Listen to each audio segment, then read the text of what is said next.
Você que trouxe sua Bíblia, abra ela no Salmo 121. Salmo 121.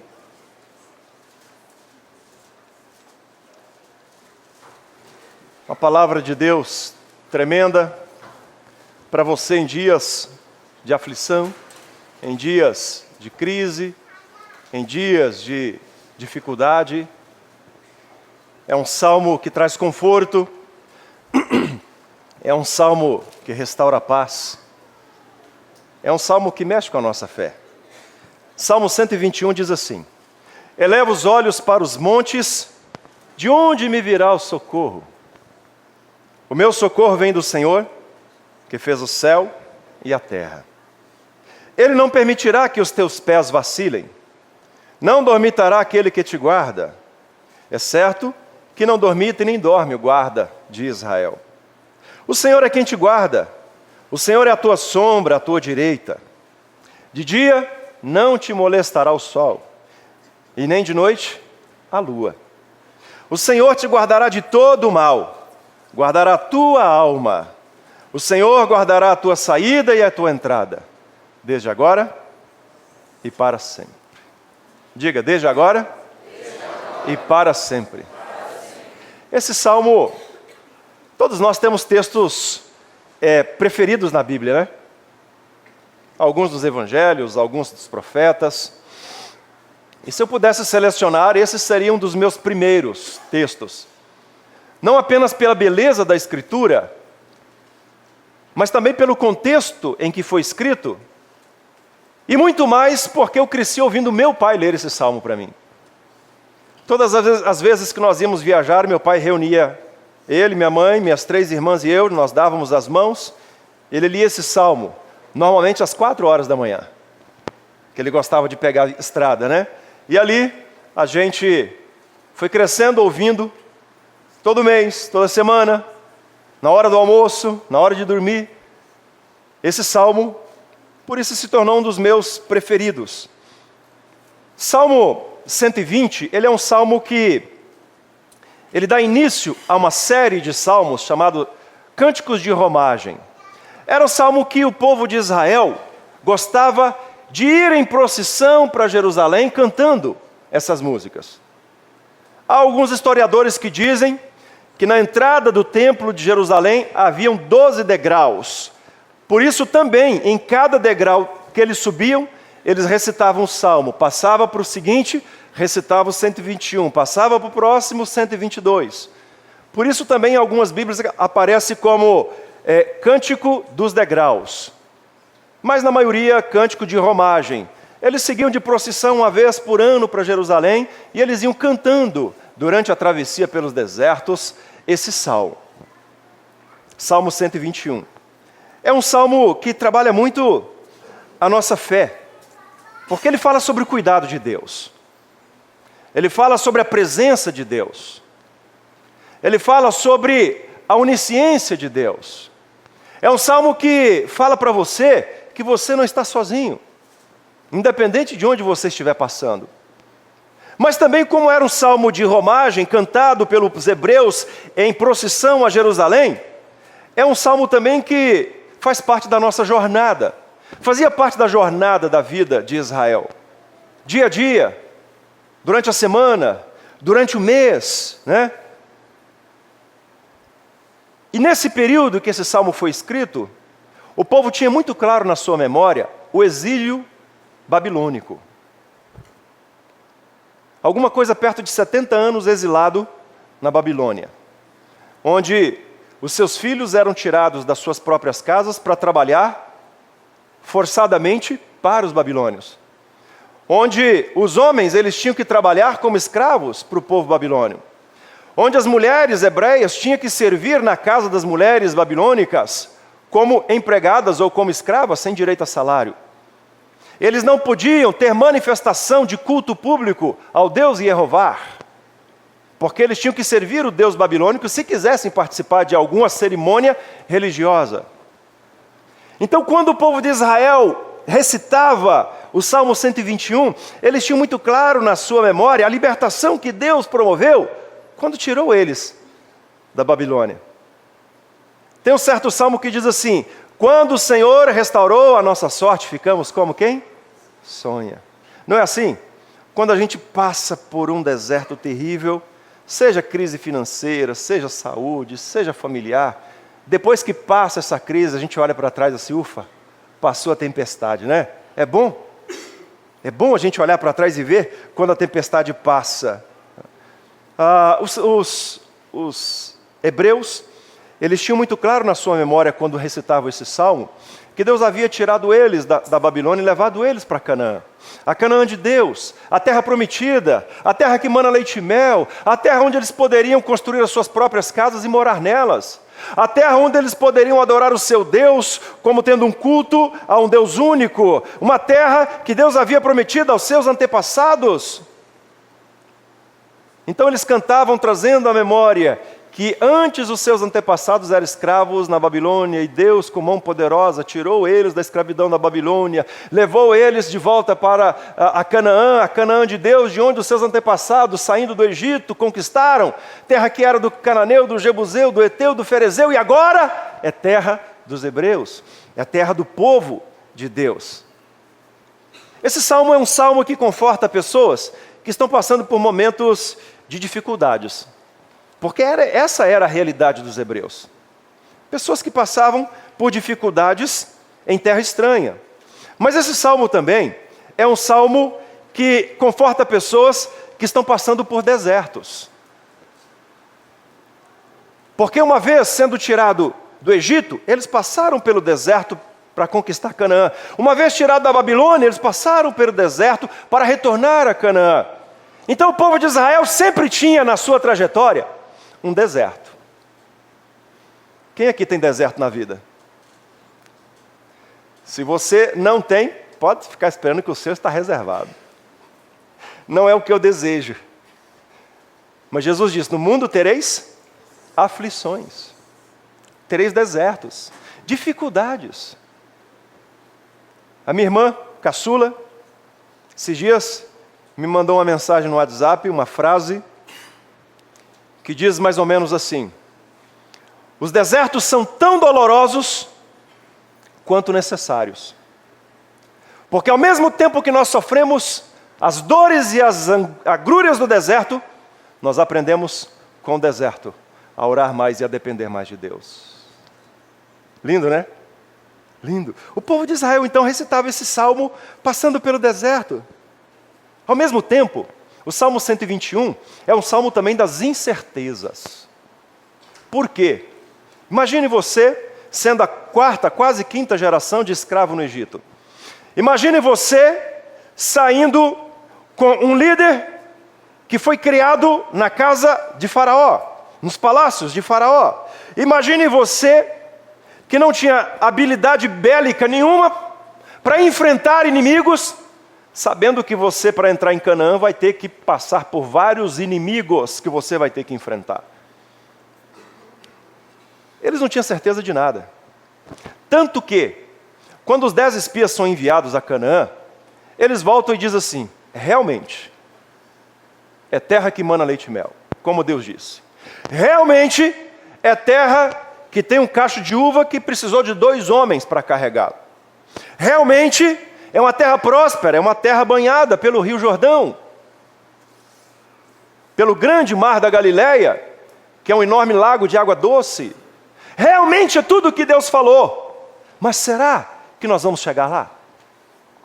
Mas será que nós vamos conseguir vencer os heteus, cananeus, jebuseus, ferezeus e os zeus da vida?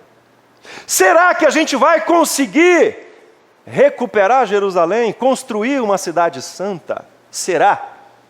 Quantas pessoas aqui têm essa pergunta na cabeça? Será? Será que vai dar certo? Será que se eu mudar, vai ser a melhor opção? Será que se eu me casar com essa pessoa, me casarei com a pessoa certa? Será que se eu fizer esse investimento, aquele investimento, eu estou fazendo o investimento certo, não vou fracassar? É um salmo também que conforta pessoas que passam por incertezas e pessoas que têm medos. Quantos de nós não têm medo? E o pior medo Não é aquele medo de coisas que você vê. Essa semana, eu tive que vestir a minha capa de Indiana Jones para matar uma lagartixa que estava no banheiro de casa. Minha esposa, se tiver de 7 meses, a criança tinha nascido. Eu falei, meu bem, essas lagartixas branquinhas que ficam no banheiro, isso é ótimo. Porque ela come todos os insetos que tem. Mosquito, come tudo. Ela faz uma faxina em casa. Pelo amor de Deus, mata, senão eu não entro mais. Aí eu vi que a coisa é séria. Quando foi 3 horas da manhã, eu levantei para ir no banheiro. E ela acordou e falou assim, fecha a porta na hora que entrar e fecha na hora que sair. Não, eu vou ter que matar a lagartixa. Matei a lagartixa. Esse tipo de medo é um medo que você vai lá, mata a lagartixa e acabou. Mostrei para ela, falei, aqui é sua inimiga, mortal. Viu? Ela vi. Pronto, joguei fora. O pior medo é aquele medo que está aqui dentro. Né? Medo do que a gente não vê. Medo do que a gente sente, mas a gente não consegue arrancar daqui de dentro.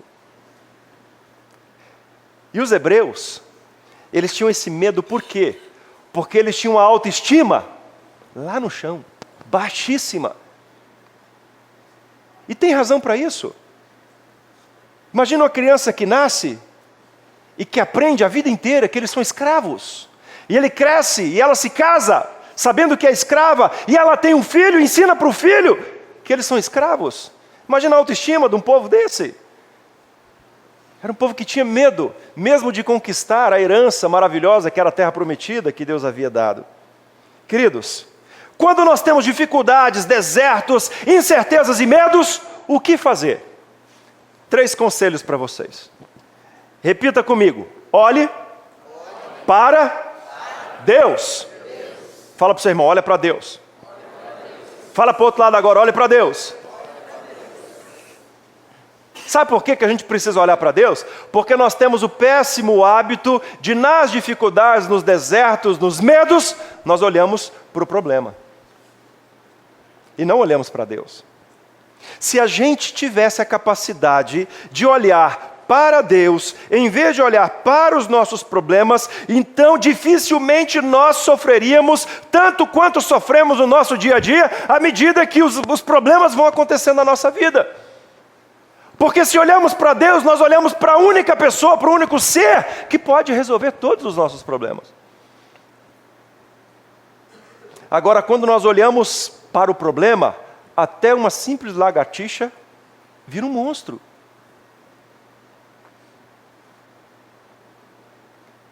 Uma simples gota de água vira uma tempestade. Ontem aqui, Deus falou tremendamente o plano B com os jovens, e nós falamos sobre a arca. Eu fico imaginando o quanto de medo, de incerteza que Noé tinha no coração quando começou a construir a arca. Primeiro, ele nunca tinha visto um barco na vida. Segundo, ele nunca tinha visto chuva na vida. Então, com certeza, ele estava ali serrando, e os filhos serrando, e um filho conversando com o outro, falou assim, papai não está bem da cabeça. Mas vamos ajudar nosso pai, a gente tem que honrar. Né? Vamos fazer o barco. Imagina que o vizinho, com o amigo, com o primo, com o cunhado, com a sogra, com o sogro, falou, meu genro ficou doido. 100 anos fazendo um barco, que ele não sabia se ia chover ou se o barco ia sair da terra. Mas eu falei para eles, um versículo anterior diz assim, Noé achou graça diante de Deus. Sabe por que Noé fez o barco? Porque ele olhava para Deus, ele não olhava para a tempestade, se ela viria ou não. Se o barco ia funcionar ou não, ele olhava para Deus. Quando você tira o seu foco dos problemas, você está dizendo assim para o seu problema, eu tenho fé que o meu Deus pode todas as coisas. Quem coloca pedra em nossos caminhos é o diabo, não é Deus. Deus pode até permitir que o diabo coloque pedra nos seus caminhos. Deus fez isso com os hebreus, através de Faraó. Moisés vai lá e manda Faraó libertar o povo. Moisés vai saindo, Deus fala, mas peraí, eu vou endurecer o coração dele. Não vai ser assim fácil para ele libertar, não, vai ser difícil. Eu vou mostrar o meu poder, eu vou mostrar a minha glória. Queridos, quando você está passando por problemas, se você deixa de olhar para o problema e olha para Deus, você glorifica a Deus com a sua fé. E fé, Hebreus capítulo 11, versículo 1, é a certeza de coisas que se espera, a convicção de fatos que não se veem. Nossa geração de cristãos está desaprendendo a viver pela fé. E o que é viver pela fé? É descansar. É você saber que Deus vai fazer uma coisa ou outra, mas independente do que Ele vai fazer, você sabe que é o melhor para você. Diga assim: Deus me ama. Ele tem o melhor para mim. E tem mesmo. Isso aqui não é afirmação da teologia da prosperidade, não. Se Ele enviou seu Filho Jesus Cristo para morrer por você na cruz, qualquer coisa abaixo disso é muito bom.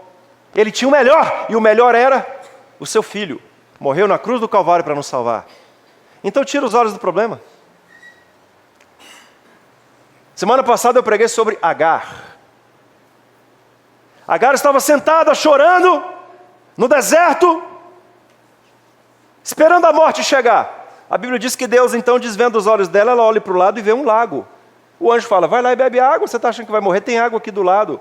Pare de olhar para o deserto, querido, olhe para Deus. Pare de olhar para os seus medos, pare de olhar para as suas dificuldades, pare de dar foco para as incertezas, coloque Deus no centro da sua vida. Casal está com problema, tira os olhos do problema e coloca Deus no lugar.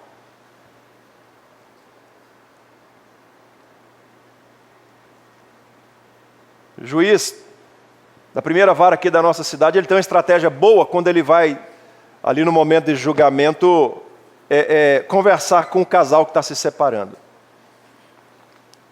Um dia ele falou para mim assim: pastor, traga CDs sobre família e eu vou deixar aqui em cima da mesa, né? Semana passada ele me chamou para lá para a gente tomar um café e ainda via os CDs lá em cima da mesa. E aí quando o casal está muito assim, brigando, o juiz da primeira vara, ele fala assim: vocês estão precisando de Deus. Então pega esse CD aqui, vai para casa, escuta primeiro, depois nós vamos voltar aqui numa outra audiência. Por que muitos casais se separam? Porque eles colocam foco no problema e não em Deus.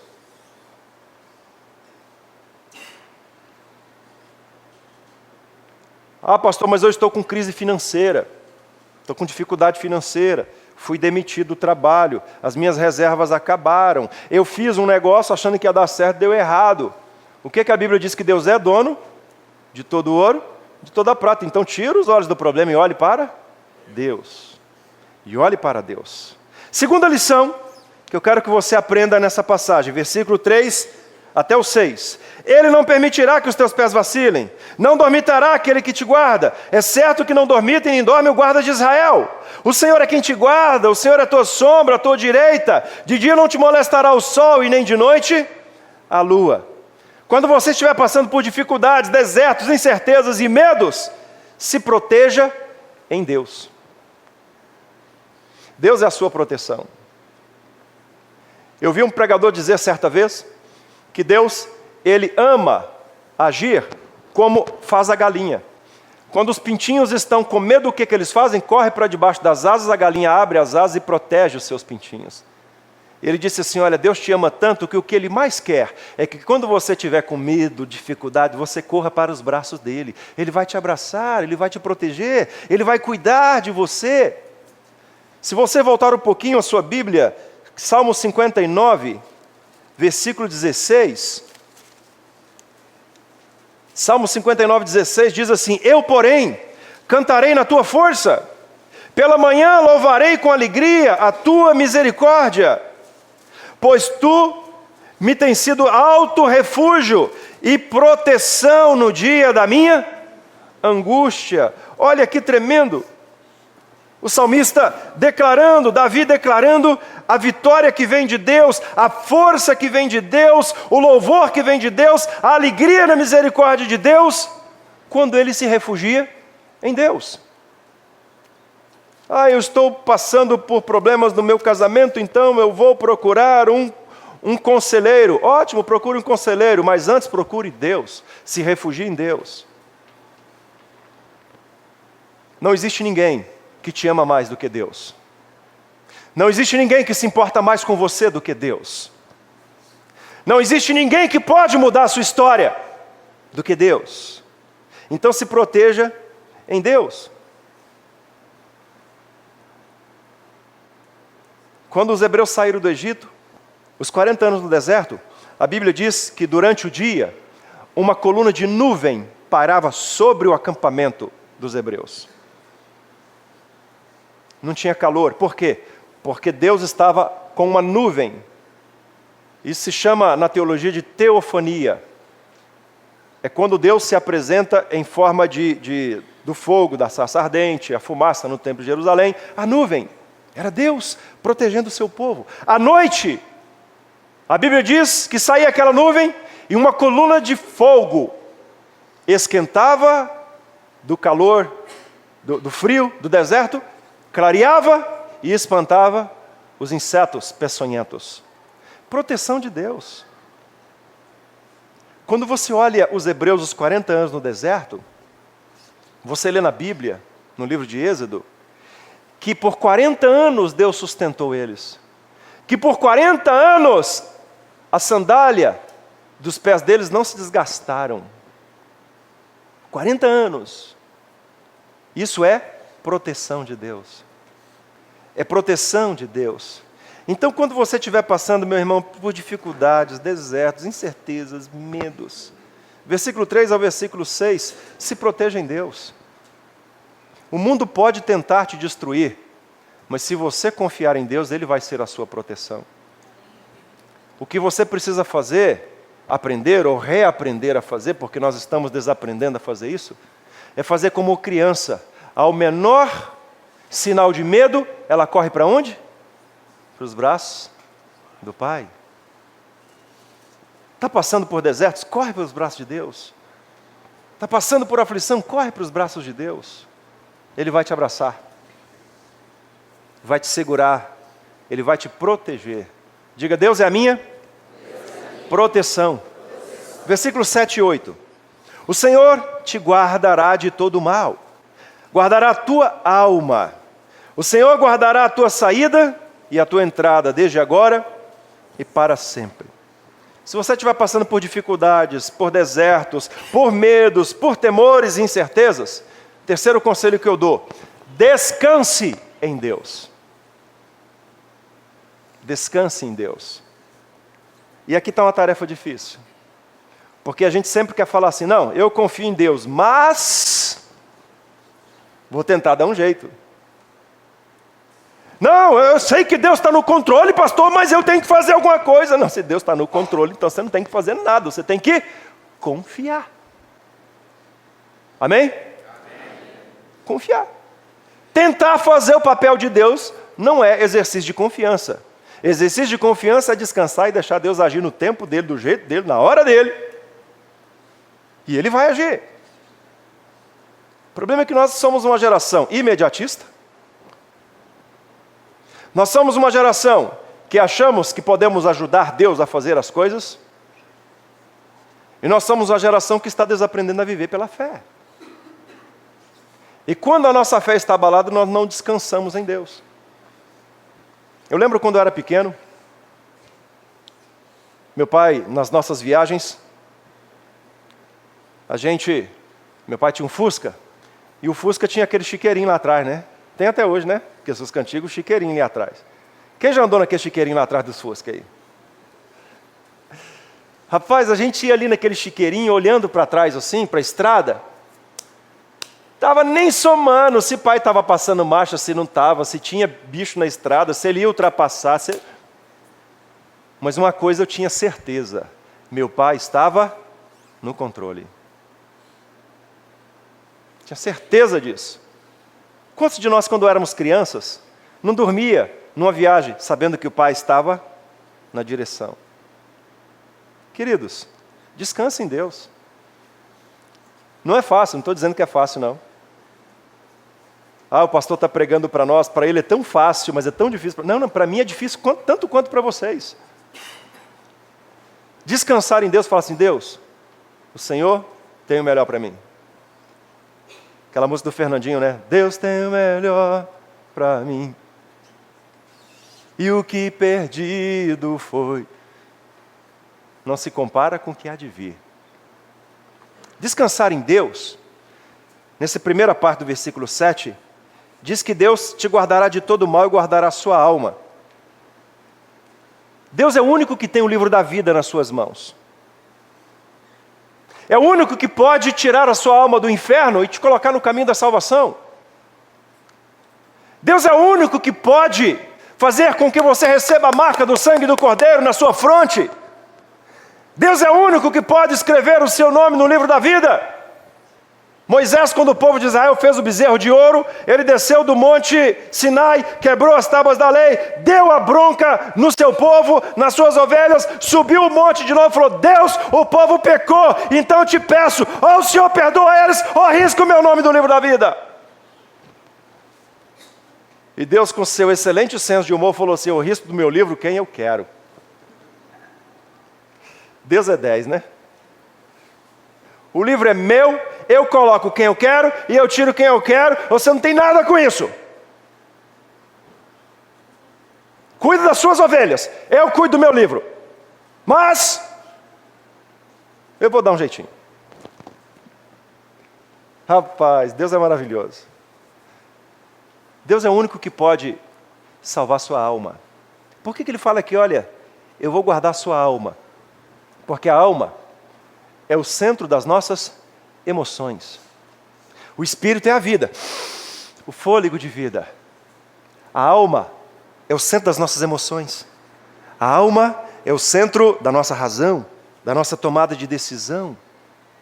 Então quando Deus diz assim, olha, eu vou guardar a sua alma, Ele está dizendo assim, olha, eu vou te dar sentimentos de Deus. Eu vou colocar sentimentos abençoados no seu casamento. Eu vou te dar sabedoria para que você tome decisões centradas em mim. Por isso Ele está falando, eu vou guardar a sua alma. Ele diz também, eu vou guardar a tua saída.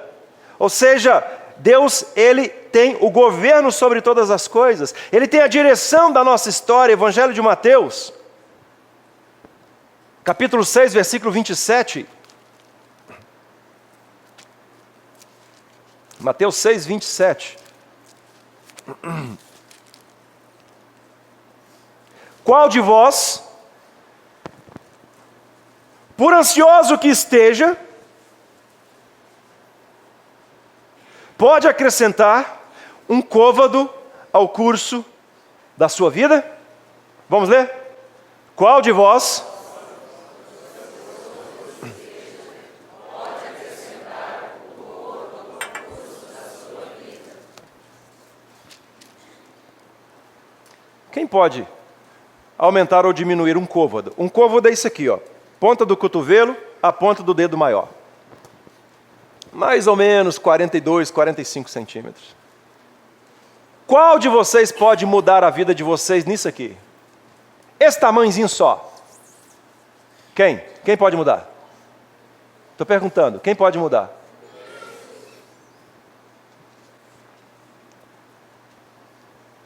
Deus está dizendo assim, olha, você não tem o domínio que você acha que tem sobre a sua vida. Deus está dizendo assim, olha, se eu deixar você dominar e governar a sua própria vida, você não vive nada nesse mundo. Seria mais ou menos como você pegar uma criança de 10 anos e colocar num carro com motor de 300 cavalos para dirigir. Vai se matar. Então Deus governa. Ele está dizendo, eu guardo a tua saída, eu guardo a tua entrada desde agora e para sempre. Eu tenho a direção da sua vida, eu tenho o governo da sua vida, eu tenho o livro da vida. Então aprenda a descansar em mim. Glória a Deus. Aprenda a descansar em Deus, irmãos. Fácil? Não, não vai ser fácil não. Momento algum Deus está dizendo assim, ó, vai ser mamão com açúcar. Segue Salmo 121 que a vida de vocês vai ser 10. Não está dizendo isso. Se fosse assim, nosso Senhor Jesus Cristo não teria sofrido o que sofreu. Se fosse assim, os grandes profetas e apóstolos não teriam sofrido como sofreram. Mas uma coisa é certa. Você passar pelos desertos, por medos, por incertezas, por dificuldades. Sem Deus é uma coisa, com Deus é outra totalmente diferente. Que Deus te abençoe. O que fazer? Né? Versículo 1 e 2, olhe para Deus. Versículos 3 ao versículo 6, se proteja em Deus. Versículos 7 e 8, descanse em Deus. Isso é o que eu acho que você deve fazer quando você passar por dificuldades, desertos, incertezas e medos. Amém? Vamos orar então, feche os seus olhos.